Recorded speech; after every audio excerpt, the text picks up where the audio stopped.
என்ன சாப்பிட போறோம்?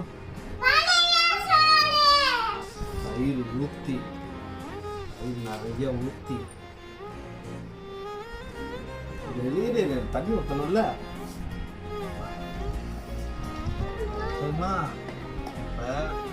எடுத்து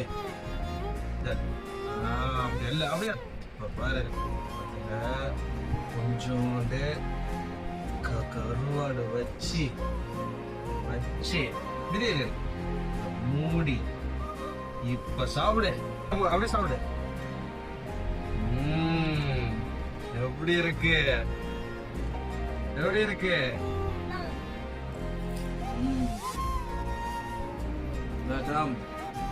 சூப்பர்.